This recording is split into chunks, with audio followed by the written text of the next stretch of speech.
નમસ્કાર મિત્રો, આપનું હાર્દિક સ્વાગત છે આપણી YouTube channel hits Gujarati GK ઉપર। આજે આપણે આ વિડીયોમાં ગુજરાતી જનરલ નોલેજ ક્વિઝ ભાગ 12 જોવાના છીએ, જે આવનારી સ્પર્ધાત્મક પરીક્ષાઓ માટે ખૂબ જ ઉપયોગી છે।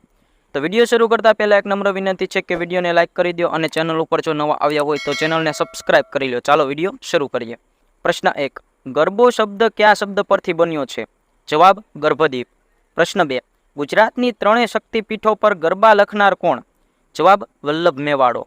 પ્રશ્ન 3, સુરત જિલ્લાના દુબળા આદિવાસીઓનું નૃત્ય કયું છે? જવાબ હાલી નૃત્ય। પ્રશ્ન 4, ભરૂચ જિલ્લામાં શિયાળામાં થતું નૃત્ય કયું છે? જવાબ આગવા। પ્રશ્ન 5, ચોરવાડ અને વેરાવળની ખારવાણ બહેનો ધાબુ ભરતી વખતે કયું નૃત્ય કરે છે? જવાબ ટિપ્પણી। પ્રશ્ન 6, ઉત્તર ગુજરાતમાં માથે માંડવી કે જાગ મૂકીને બહેનો કયું નૃત્ય કરે છે? જવાબ માંડવી અને જાગ નૃત્ય।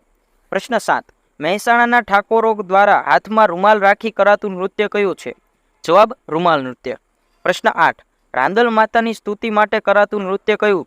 જવાબ હમચી કે હિચ નૃત્ય।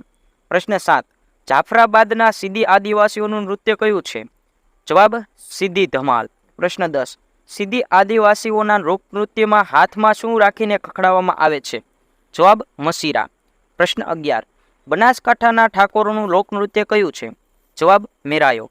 પ્રશ્ન 12, ડાંગ જિલ્લાના આદિવાસીઓનું ડ્રાંગી નૃત્ય એટલે કયું? જવાબ ચાળો।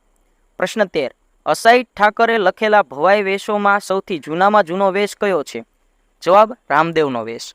પ્રશ્ન 14, ગુજરાતમાં કુલ વસ્તીના કેટલા ટકા આદિવાસીઓ છે? જવાબ 14.92%। પ્રશ્ન 15, ગુજરાતમાં ગુજરાતી ભાષી લોકોની સંખ્યા વસ્તીના કેટલા ટકા છે? જવાબ 89.36%। પ્રશ્ન 16, ગુજરાતમાં 2011ની વસ્તી ગણતરી પ્રમાણે સૌથી વધુ વસ્તી ધરાવતું શહેર કયું છે? જવાબ અમદાવાદ। પ્રશ્ન 17, ગુજરાતમાં દર વર્ષે નાના મોટા કેટલા મેળા ભરાય છે? જવાબ 1600। પ્રશ્ન 18, ગુજરાતમાં સૌથી વધુ મેળા કયા માસમાં ભરાય છે? જવાબ શ્રાવણ। પ્રશ્ન 19, ભરત ભરેલા છત્રીઓ કયા મેળાનું વિશિષ્ટ આકર્ષણ છે? જવાબ તરણેતર। પ્રશ્ન 20, શામળાજીનો મેળો કયા જિલ્લામાં ક્યારે ભરાય છે? જવાબ અરવલ્લી જિલ્લામાં દેવઉઠી 11 કાર્તિકી પૂર્ણિમા સુધી। આવા જ ગુજરાતી જર્નલ નોલેજના વિડીયો જોવા માટે અત્યારે જ વિડીયોને લાઇક કરો અને ચેનલને સબસ્ક્રાઇબ કરો, અને આ વિડીયોને તમારા મિત્ર વર્તુળમાં શેર કરી દો।